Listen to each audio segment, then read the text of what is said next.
On చేయండి.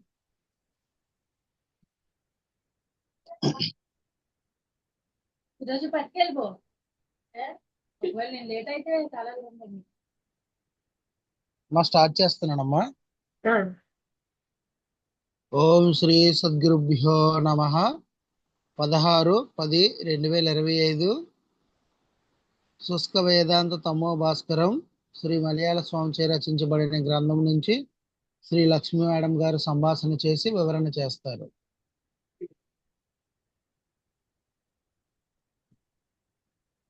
ఇందులో మనం 358కి వచ్చాం.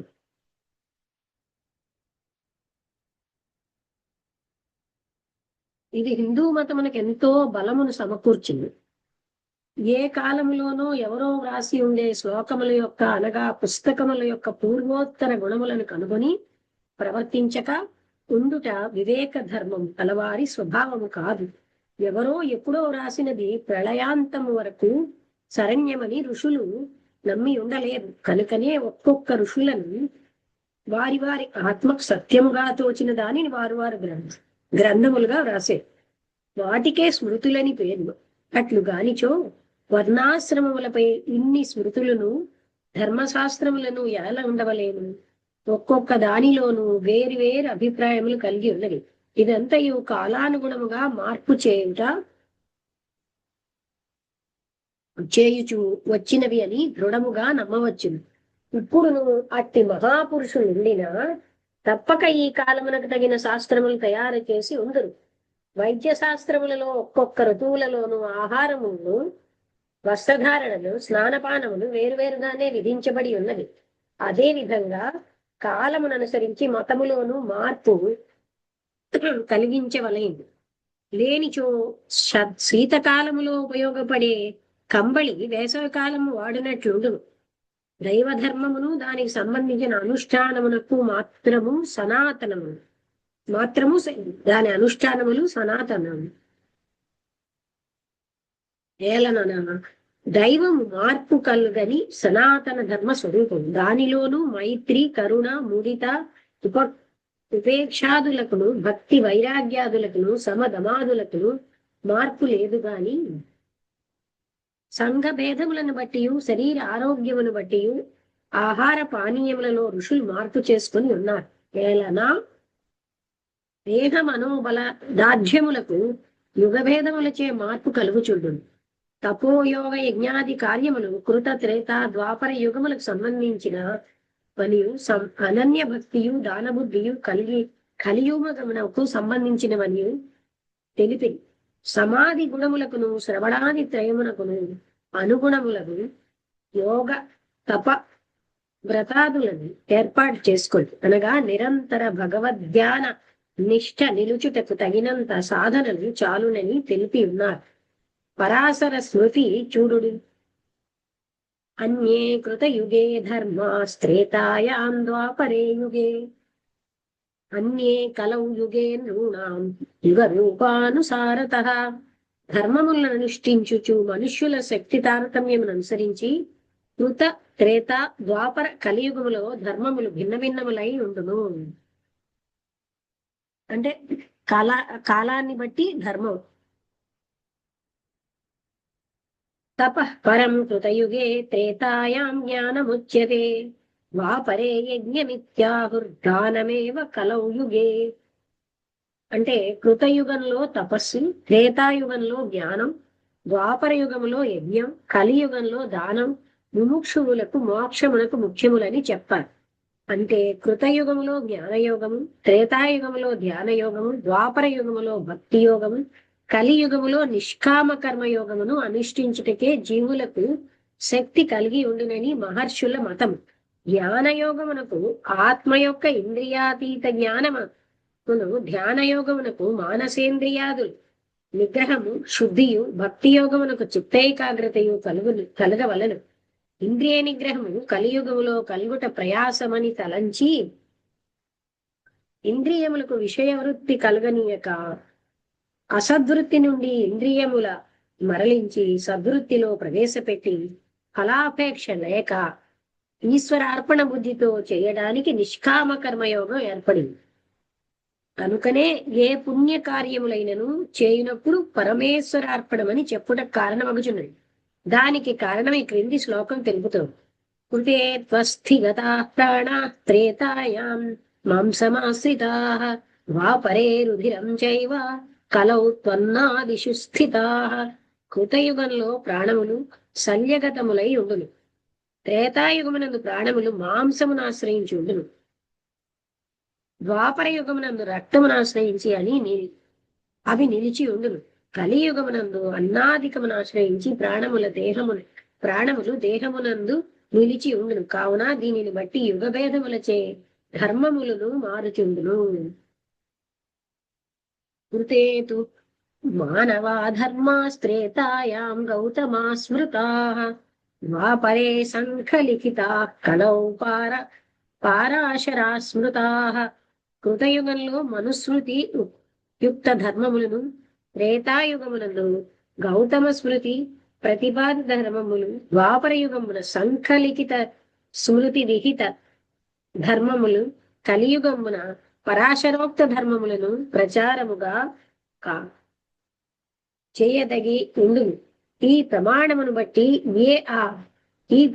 బట్టియే ఆయా కాలమున చేసుకొనవలసి ఉండునని, ఇలాంటి దేహమునకు సంబంధించిన ధర్మములు ప్రమాణమును బట్టియే ఆయా కాలమున ఆయా ధర్మములు అప్పుడు లోకములో గల జ్ఞానులు ఏర్పాటు చేసుకొనవలసి ఉండునని, ఇలాంటి దేహమునకు సంబంధించిన ధర్మములు సనాతనములు కావని, ఆత్మధర్మం ఒక్కటియే సనాతనమని గోచరమగుచుండు. అంటే దేహానికి సంబంధించిన ధర్మాలు సనాతనం కావు, ఒక్క ఆత్మకు సంబంధించిందే సనాతనము. అది మలయాళ స్వామి గారు ఇదంతా చెప్తున్నారు. యుగే యుగే చ ఏ ధర్మాస్తత్ర తత్ర చ ఏ ద్విజాః ఏషాం నిందాన కర్తవ్యా యుగ రూపాహి తే ద్విజాః. ఆయా యుగములందు ఏ ఏ ధర్మములు నిర్ణీతములై ఉన్నవో ఆయా ధర్మములను ఆచరించుచు ఏ ఏ ద్విజులుందురో అట్టి ద్విజులు నిందింపరాదు. వారు ఆ యుగ ధర్మమును అనుసరించి ఆ విధముగా నున్నవారు. ధర్మశాస్త్ర తత్వమును తెలుసుకొనకపోవుట కదా ఇప్పుడు ధర్మజ్ఞులై ప్రస్తుత యుగమునకు అనుకూలముగా ధర్మమును నిర్ణయం చేయువారని కొందరు నిందించుటకు కారణమగుచున్నది. ఇది పరాశర వచనము. సనాతన తత్వమును కైవల్యోపనిషత్తు ఇలాగున తెలుపుచున్నది. మంత్ర పుష్పమును ఇదే రీతిగానే తెలుపుచున్నది. స బ్రహ్మ స శివసేంద్ర సోక్షర పరమస్వరాట్ స ఏవ విష్ణు స ప్రాణ స కాలోగ్ని స చంద్రమా స ఏవ సర్వం యద్భూతం యచ్చ భవ్యం సనాతనం జ్ఞాత్వా తం మృత్యుమత్యేతి నాన్యః పంథా విముక్తయే. సనాతనమగు వస్తువే బ్రహ్మం, అదే శివుడు, ఇంద్రుడు, అదే అక్షర స్వరూపం, అదే పరమ పదము, అదియే స్వరా, అదియే విష్ణువు. దాని నుండియే ప్రాణము, కాలము, అగ్ని, చంద్రుడు మొదలైనవి కలుగుచున్నవి. సర్వమును దాని వల్ల పుట్టినది అగుడిచే అదే స్వరూపమై ఉన్నది. భూతమును తెలుసుకొనుట చేతనే మృత్యువును అతిక్రమించిన అమృత పదవిని పొందగలదు. దైవ సాక్షాత్కరమునకు వేరు మార్గము లేదు. అట్టి ఆత్మను పొందవలెననియే ఆత్మబోధను కూడా ఉపదేశించుచున్నది. ఆత్మబోధము కూడా జీవన్ముక్తిస్తు తద్విద్యా పూర్వోపాధి గుణాంస్త్యజేత్ స సచ్చిదాది ధర్మాత్వాద్భేజే భ్రమర కీటవత్. లోకమందు పురుగును తుమ్మెద తీసుకుని వచ్చి చేయవలసిన ప్రకారముగా చేసిన మాత్రము చేతనే ఆ పురుగు తన్ను చంపుచున్నదను భయము గలదై తన తలంపులు చలించకుండా దాని యందు ఉంచినందుచే తన యందు పూర్వమున్న పురుగు ధర్మమును వదిలి అది భ్రమర స్వరూపమును పొందినట్లు నిరంతర ధ్యానము చేయువాడు జీవధర్మమును వదిలి సచ్చిదానంద రూపమైన బ్రహ్మ స్వరూపమును పొంది వృత్తిరహితుడై శివమయమై ఉండడమే జీవన్ముక్తి అని ముముక్షువు తెలుసుకొనవలెను. ఇదే నిరంతరము ధ్యానము చేయువానికి ధ్యేయాకారమై మారుచుండు విధిగా నుండును. ఇట్టి ధ్యానమే నిజమైన ధ్యానముగా ఉండును. మరి యొక్క విధముగాను ధ్యాన విధిని శాస్త్రము చెప్పుచున్నది. ఇంకో రకంగా కూడా చెప్తూ ఉందంటున్నాడు. శ్రవణాదిభిరుద్దీప్త జ్ఞానాగ్ని పరితాపితః జీవ సర్వమలాన్ముక్త స్వర్ణవద్యోత వితతే స్వయం. అంటే బంగారం, ఇత్తడి, రాగి మొదలైన లోహాలు మాలిన్యం చేత కల్మషమై ఉండినా వాటికి చేయవలసిన పుటాది సంస్కారముల చేత వాటి యందుండే మాలిన్యం నివర్తించబడి తమకు తామే ప్రకాశించుచున్నట్లు జీవుడు కూడా శ్రవణ ధ్యాన అభ్యాసాలకు వాడుకపడి సంసార హేతుభూతమైన మూల అజ్ఞానము నుండి నివర్తింపబడిన వాడై తనకు తానే కేవల దైవమయమై ప్రకాశించుచున్నాడు. సర్వరోగం అర్థమైంది కదా. బంగారం ఇలాంటివి వాటిని ఏమంటారు, పుటం పెట్టడం వల్ల వాటి మలినాలు తీసేసినట్టుగా ఇక్కడ సంసార హేతుభూతమైన మూల జ్ఞానము నుండి అంటే శ్రవణ ధ్యాన అభ్యాస శ్రవణ ధ్యానాది అభ్యాసాలకి వాడుకపడి అప్పుడేమో సంసార దుఃఖం నుంచి ఆయన దూరమై మూల అజ్ఞానము నుండి నివర్తించబడి సంసార దుఃఖభూతమైన మూల అజ్ఞానం తనకు తానే కేవల దైవమయమై ప్రకాశించుచున్నాడు. ఎవడు? జీవుడు. సర్వగం సచ్చిదాత్మానం జ్ఞాన చక్షుర్నిరీక్షతే అజ్ఞాన చక్షుర్నేక్షేత భాస్వంతం భానుమంతవత్. లోకమందు సర్వత్రా ప్రకాశించుచుండు సూర్యుని అందరూ చూచినప్పటికీ గుడ్డివాడు చూడనేరనట్లు సచ్చిదానందాత్మ సర్వత్రా వ్యాపించి ఉన్నప్పటికీ శ్రవణ ధ్యానాదుల వల్ల విచారించి తెలుసుకున్న ఆత్మజ్ఞానియే ఆ ఆత్మను తన్నుగా చూచున్నాడు కాని దేహేంద్రియాదులను ఆత్మగా భ్రమించిన అజ్ఞాని చూడనేరనందున అందరికి ఆ ఆత్మ అగపడదుట.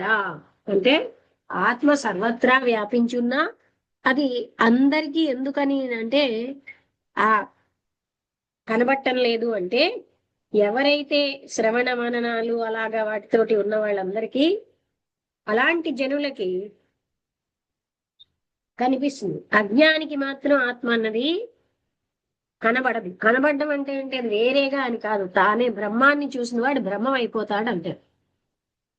ఇప్పుడు మనం ఒక్క సనాతనమైన ఆత్మవస్తువు దేహేంద్రియ ధర్మములు కావని వాటికి విలక్షణమైన చిన్మయముగా ఆత్మయని గోచరమైనది కదా. ఇక యుగములు రాగా జనులందరికీ ఆత్మ వికాసము కలుగుచుండెనని బంధవముక్తి కొరకు వారు ప్రయత్నించెదరని బుద్ధి వికాసను అనుసరించి ఉన్నతోన్నత పదవిలోనికి ప్రజలు ప్రవేశింతురని తెలిపెడు ఈ పద్మ పురాణాంతర్గత మాఘ మాహాత్మ్య ద్వాదశాధ్యాయము చూడుడు.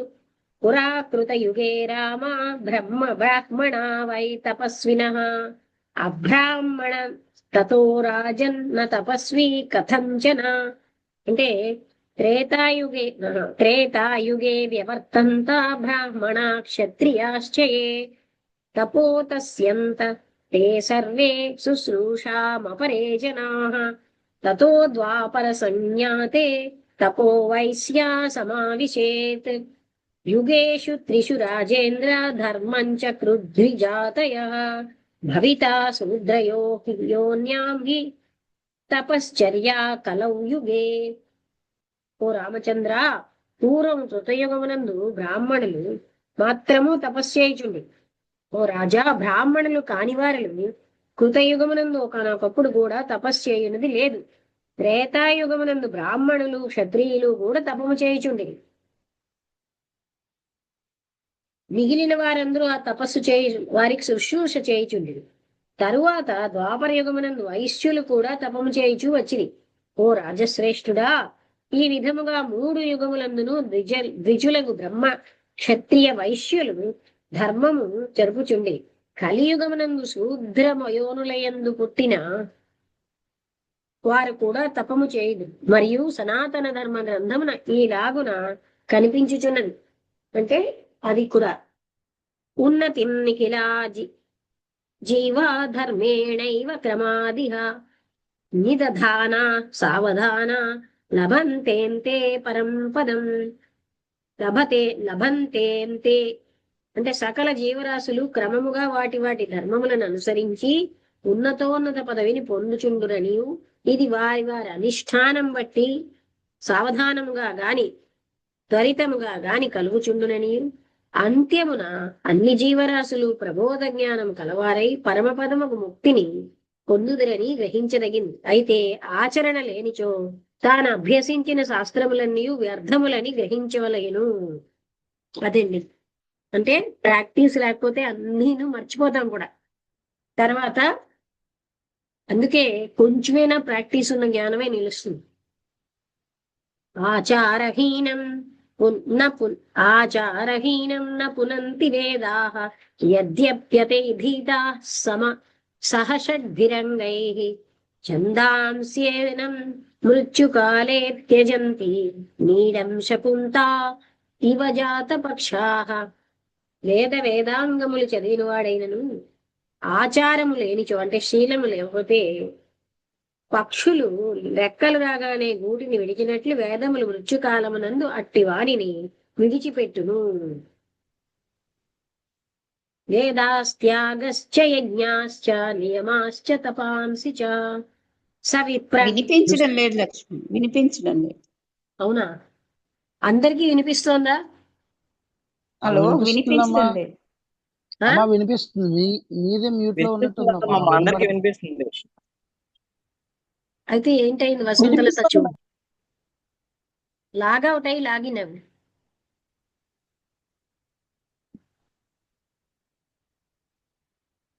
వేదాస్త్యాగశ్చ యజ్ఞాశ్చ నియమాశ్చ తపాంసి చ సవిప్రదుష్ట భావస్య సిద్ధిం గచ్చంతి కర్హిచిత్. అంటే అనుష్ఠానము లేని వారి స్థితిని గురించి ఈలాగున శాస్త్రము చెప్పుచున్నది. వేదాధ్యయనము, త్యాగము, యజ్ఞాది క్రతువులు, నియమములను అనుసరించిన ఆచారములు,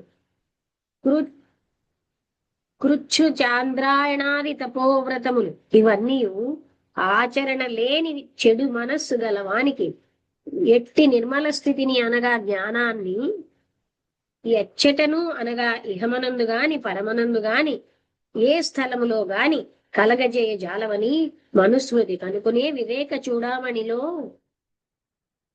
ఏతయోర్మందతాయత్ర విరక్తత్వముముక్షయో సురౌ సలిలవత్తత్ర సమాధేర్భానమాత్రత. అంటే తీవ్రమైన వైరాగ్యాన్ని, తీవ్ర ముముక్షత్వాన్ని కలిగి తీవ్ర నిష్ఠ లేని వాని అనుష్ఠానములన్నీ ఊషర భూమిలో కానుపించిన ఎండమావుల వలె నుండునే గాని ఫలము ఇసుమంతయు కలగచేయు. అనగా ఎండమావులను చూచినప్పుడు గొప్ప జలాశయం వలె కనిపించునే గాని ఆ ఎడారి ప్రదేశములో నీళ్లు ఎట్లు ఉండవో, ఎట్లు దాహశాంతి కాజాలదో, అలాగే సత్యధర్మానుష్ఠానము లేని వారి పద్ధతులన్నీ ఉండునని భావము. ఇప్పుడు వినిపిస్తోందా వసంతలత? ఇప్పుడు వినిపిస్తున్నారు. ఓకే.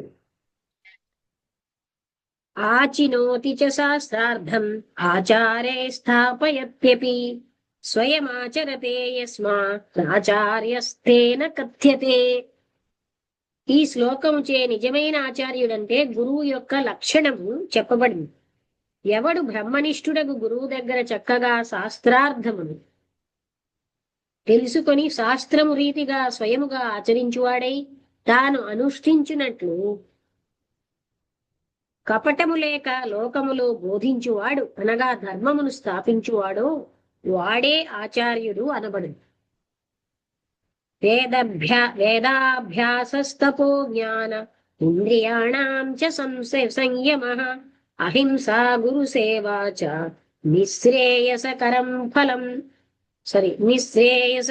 పరం. ఉపనిషదాదులను వల్లించుట, వాని అర్థము నెరుగుట, తపస్సు చేయుట, బ్రహ్మజ్ఞానమును సంపాదించుట, ఇంద్రియములను నిగ్రహించుట, అహింసావ్రతుడై ఉండుట, బ్రహ్మనిష్ఠుడకు గురువును సేవించుట, ఇది ఎల్లను అందరికి ముఖ్యమగు మోక్ష సాధనములు. సర్వేషామపి చైతేష ఆత్మజ్ఞానం పరం స్మృతం తద్వ్యగ్రేం సర్వ విద్యానాం ప్రాప్యతే హ్యమృతం తతః. ఈ వేదాభ్యాసాదులలో అన్నింటను ఉపనిషత్ ప్రతిపాద్యమను బ్రహ్మమును గూర్చిన జ్ఞానమే శ్రేష్టం.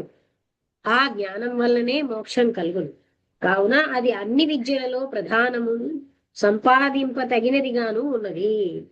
యాదృశేన తు భావేన యద్యత్ కర్మ నిషేవతే తాదృశేన శరీరేణ తత్తత్ ఫలముపాశ్నుతే. జనులు ఏ విధముగా సాత్వికమో రాజసమో తామసమో అయిన మనస్సుతో ఏ కర్మలను ఆచరిస్తురో ఆయా గుణములు సాత్విక రాజస తామస గుణములు గల శరీరముతో ఆయా కర్మ ఫలములను అనుభవించెదరు.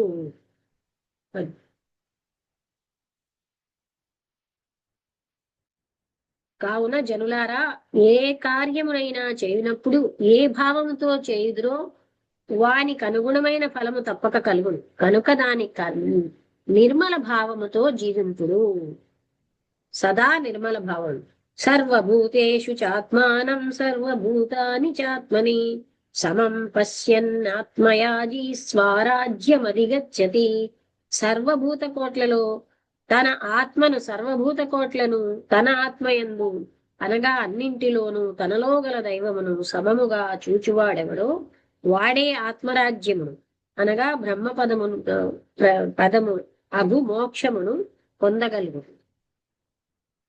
యథోక్త్యాన్యపి కర్మాణి పరిహాయ ద్విజోత్తమః ఆత్మజ్ఞానే సమే చ స్వాధ్యేయాభ్యాసే చ యత్నవాన్.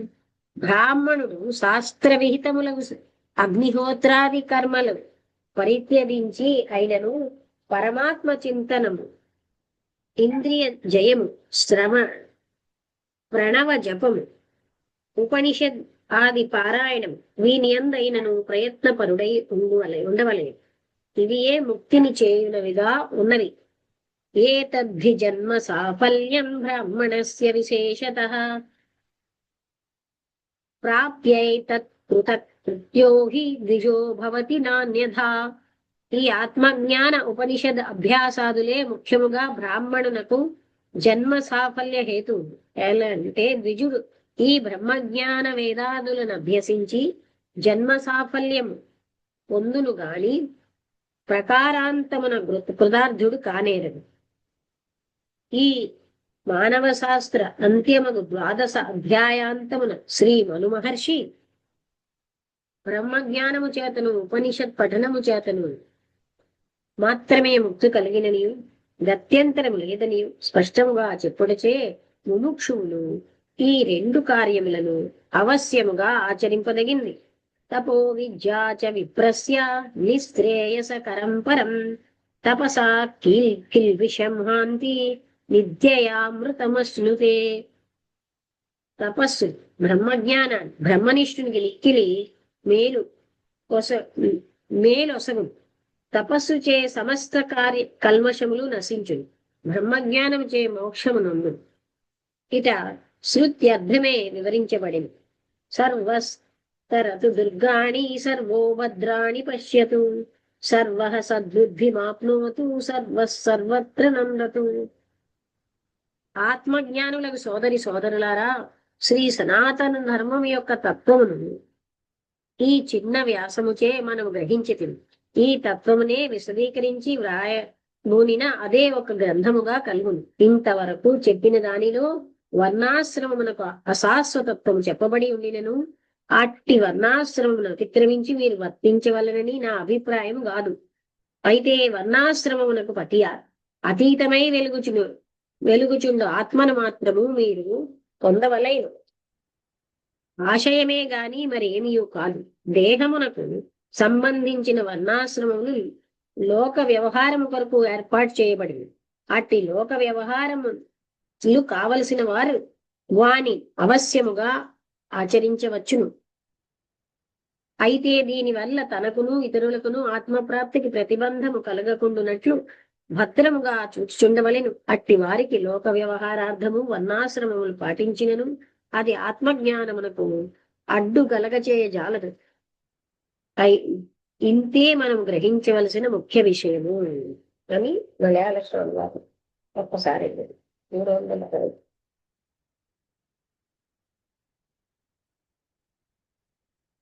ఇంకా కొంచెం చదివిస్తే ఈ చాప్టర్ అయిపోతుంది.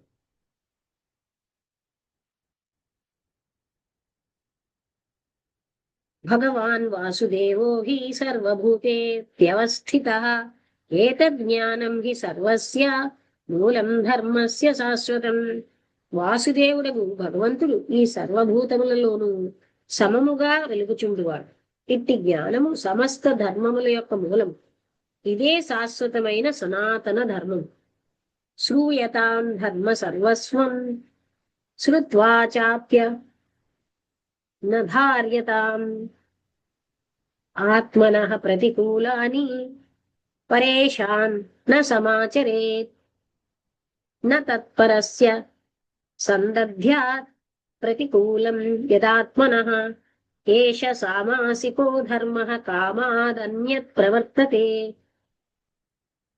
మొదట శాస్త్రముల చేతను మహాత్ముల వల్లను సమస్త ధర్మములు వినవలే. విన్న దానిని మరల చక్కగా అనుష్ఠానం చేయవలెను. ఇతరులు ఏది చేసినా తనకు ప్రతికూలముగా నుండును. అట్టి దానిని ఇతరులకు చెయ్యరాదు. ఇతరులు ఏమి చేసినా తనకును అనుకూలంగా నుండునో అది ఇతరులకు చేయవలెను. ఇదే సనాతన ధర్మం. ఒకవేళ ఇతరులు ప్రతికూలముగా చేసినను అలాగున ఇతరులకు ప్రతికూలముగా చేయుట సాధు ధర్మము కాదు. ఇదే పవిత్రమైన సాధు ధర్మము. ఇక్కడితో ఈ చాప్టర్ అయిపోయింది. సమరస జ్ఞానం అని నెక్స్ట్ మనం చదవచ్చు. సో ఇక్కడికి ఆపేస్తున్నాను. Page number 368.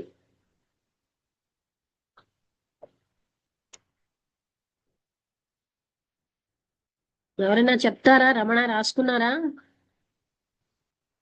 రాసుకున్నానమ్మా.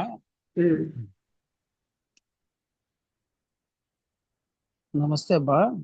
నమస్తే, చెప్పండి. అదే వేద శాస్త్రాలు ఏవైతే ఉన్నావో ఇవన్నీ కూడా నిరంతరం భగవద్ ధ్యానము చేయటం వలన ఏదైతే దాన్ని వదలకుండా దాన్ని స్మరణలో ఉంటామో అప్పుడు మనం ఏదైతే మనం ఆ దైవము భగవంతుడికి చేరుకోవాలనే ఉంటుందో అది సరిగ్గా పట్టుకోవడం అవుతుంది. దాన్ని ఏదో ధ్యానం చేస్తున్నాము లేకపోతే ఏదో చేస్తున్నాము అని ఈ సంసారిక బంధంలో ఉండి సరిగ్గా అవగాహన చేసుకోకపోతే అది సరిగా రాదు అని చెప్పారు. అలాగే ఆ శీతాకాలంలో చెప్పారు కదమ్మా, కంబళి అంటే ఏంటమ్మా? అది నాకు అర్థం అవ్వలేదమ్మా. రగ్గులు అంటాం కదా. Okay okay. అంటే రగ్గు శీతాకాలంలో కావాలి, వేసవి కాలంలో అక్కర్లేదు. అంటే కాలాన్ని బట్టి ఆ ధర్మం మారుతుంది. అవునమ్మా అవునమ్మా. అంటే ఈ మార్పులన్నీ కూడా దేహానికి సంబంధించినవి కానీ ఆత్మకేమీ లేవు. ఆత్మకేమీ లేవు అని చెప్తున్నారు. అదే కృతయుగంలో ద్వాపర యుగంలో అంటే జపము ధ్యానము భక్తి నిష్కామ కర్మ కలియుగంలో చేయాల్సిన పని ఏర్పడుతుంది. ఆ నిష్కామంగా చేసే కర్మ ఏదైతే ఉందో అది కలియుగం దానికోసం చెప్పారు. అది ఒక బాగా అర్థమైందమ్మా. అదే, ఎందుకంటే ఆ కాలంలో వాళ్ళకి అసమర్థతే ఉంది. అవునమ్మా. అలాగే ఈ దేహానికి సంబంధించిన దానం కదా కలియుగం. దానము చెప్పారు, తర్వాత నిష్కామ కర్మ అని చెప్పారు మళ్ళీ. అవునమ్మా. ఈ దేహానికి సంబంధించిన ధర్మం సరైన ధర్మం కాదు. ఒకటి ఏంటంటే ఆధ్యాత్మికత దానం లేకపోతే నిలవదు. అవునమ్మా. దానం చాలా అవసరం. అయితే ఒక దగ్గర అది చెప్పి మళ్ళీ ఇంకా విభజించినప్పుడు ఇలాగా అంటే యుగ ధర్మం అని చెప్తూ నిష్కామ కర్మ వల్ల కలియుగంలో ఆ ధర్మం నిష్కామ కర్మ అంతవరకే సమర్థత ఉంటుంది. యజ్ఞం భక్తి అవన్నీ తపస్సు అవి సాధ్యం కాదు కాబట్టి అది అలాంటప్పుడు దానం అన్నది కలియుగం.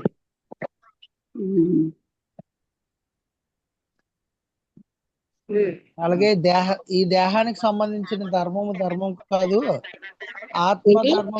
ఇంకోసారి చెప్పండి. ఈ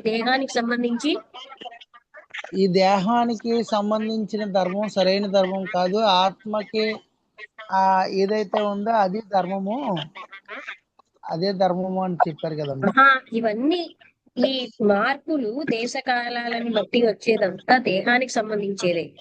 ఆత్మ ఎప్పుడూ కూడా ఇది ఆత్మకు సంబంధించిన ధర్మాలు కావు. అదే అమ్మా, ఆత్మకి ఏ అదే ధర్మం లేదు. ఆత్మ ధర్మం లేదు. ఉమ్, అయితే అర్థమైంది. ఇప్పుడు కులాల కోసం కూడా చెప్పి కులాలకు అతీతంగా ఉన్నటువంటి ఆత్మతత్వాన్ని చూడడం మర్చిపోకూడదు మనం. ఉమ్, అయితే ఇప్పుడు కలియుగంలో అన్ని కులాల వాళ్ళు బ్రహ్మజ్ఞానాన్ని పొందడానికి అర్హులే. అవును. ఇంకా మళ్ళా ఆ ఎన్ని తెలిసినా, ఎన్ని వేదాలు తెలిసినా, ఎన్ని తెలిసినా ఆచరణ లేనిది అసలు అది అది కానే అనుష్ఠానం కాదని చెప్పారమ్మా. అదొకటి అది అనుష్ఠానం. ఆచరణ ఉన్నప్పుడే, లేకపోతే అది ఫలించదు. అది నిలుస్తుంది, లేకపోతే ఫలించదని చెప్పారు. అదొకటి కారణం. బాగుంది. ఇంకా నారాయణ గారిని మీరు ఏమైనా అడుగుతారా లేకపోతే చెప్తారా? వసంతులత నువ్వు చెప్తావా? నీకేమైనా జ్ఞాపకం ఉందా? అంటే ఆహార నియమాల్లో కూడా వాళ్ళు ఇప్పుడు చదివిన దాంట్లో చెప్తున్నారు దేశకాల పరిస్థితులను బట్టి ఆ యుగ ధర్మాన్ని బట్టి ఆహారాలు తినేవారు. అది ఒక చోట ఎక్కడో కృతయుగంలో ఏదో దాంట్లో మాంసం, ఇంకో దాంట్లో రుధిరం, ఇంకో ఇప్పుడేమో కలియుగంలో అన్నం అనేది మన ఇది ప్రాణానికి ఇంపార్టెంట్, ప్రాణశక్తిని ఇస్తున్నది. ఆ తర్వాత ఏమో జీవాత్మకి పరమాత్మకి తేడా లేదు. జీవుడు అంటే ధ్యానంతోని వాటితోని ఎప్పుడైతే అధిగమిస్తాడో తన తాలూకు స్వార్థభూతిని అని అప్పుడు అతనే జీవాత్మే పరమాత్మ అయిపోతుంది, తనే దేవుడు అవుతాడు. రెండింటికి తేడా లేదు. అది కూడా పాయింట్. శంకర భాష్యం, శంకరులు కూడా అదే అంటారు, జీవాత్మ వేరు పరమాత్మ వేరు కాదు. అవును, అద్వైతం.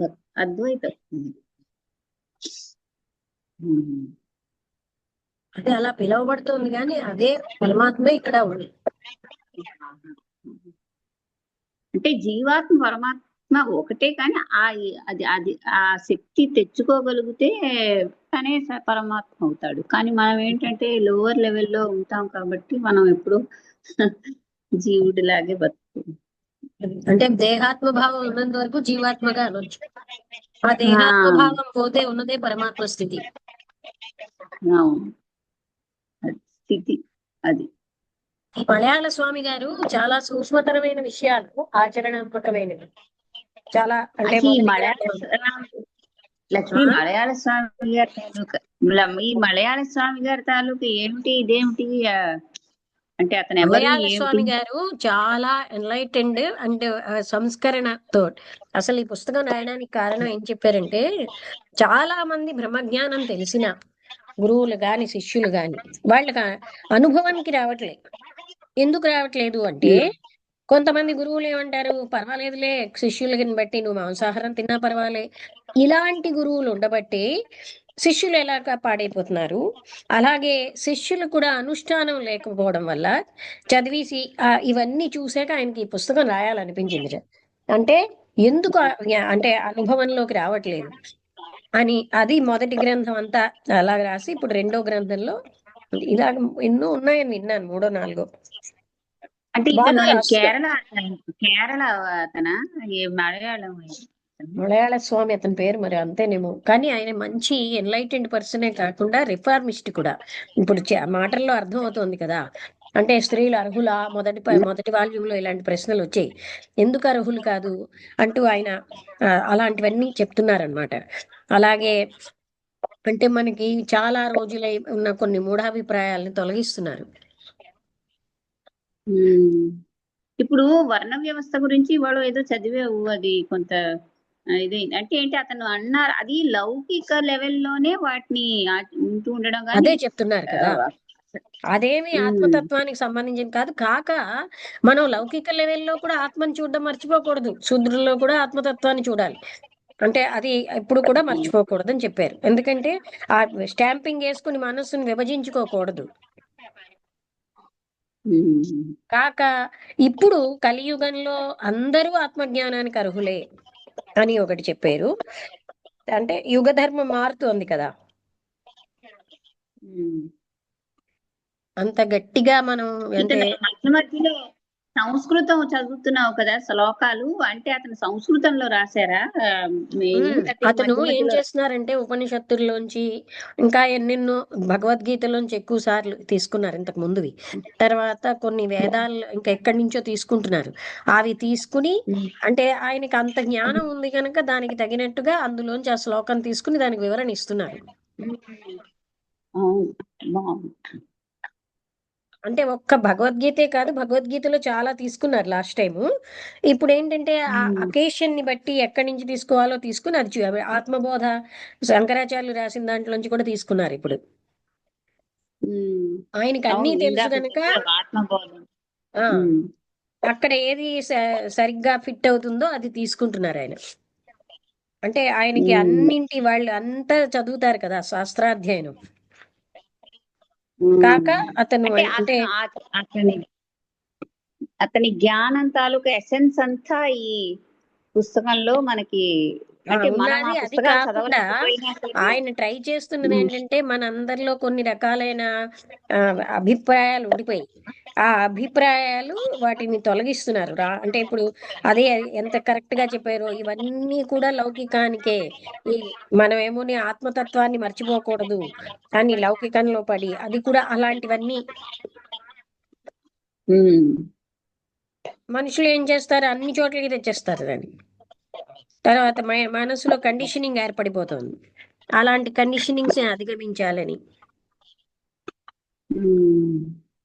అదే అమ్మా, తీవ్రమైన వైరాగ్యం లేకపోతే ఇవన్నీ అసలు ఏమీ లేవు అని ఒక చెప్పారు దగ్గర అది కదా. చెప్పారు. అంటే ఎంత బాగా చెప్తారంటే రివల్యూషనరీగా పరుపుల మీద అంటే సిల్క్ పరుపుల మీద పడుకుని ఆ, భార్యతో సంయోగం చేస్తున్నటువంటి వ్యక్తులకు ఆత్మజ్ఞానం ఎక్కడొస్తుంది. చాలా రెవల్యూషనరీగా చక్కగా చెప్తున్నారు ఆయన. అవునమ్మా. అలాంటి వాళ్ళకి అంటే బ్రహ్మజ్ఞానం సంబంధం దూరంగా ఉంటుందని అలా మొదటి పుస్తకంలో అలాగ చెప్పారనమాట. అంటే మళ్ళా బోధ గురువులు బాధ గురువుల కోసం కూడా చెప్పారు కదమ్మా. దొంగ గురువులు ఉంటారు, వాళ్ళేమో సద్గురువులు చికెన్ వేరు. తినొచ్చు ఇలా చేయొచ్చు. ఇద్దరు శిష్యుల కోసం చెప్పారు, అది చాలా ఎక్సలెంట్ గా ఉంటుంది. ఏంటి ఇద్దరు ఆ శిష్యులు ఆ. ఉంటారు కదా, అదే ఇద్దరు అదే అంటే గురువులకి అది. సద్గురువు యొక్క శిష్యుడు ఎలా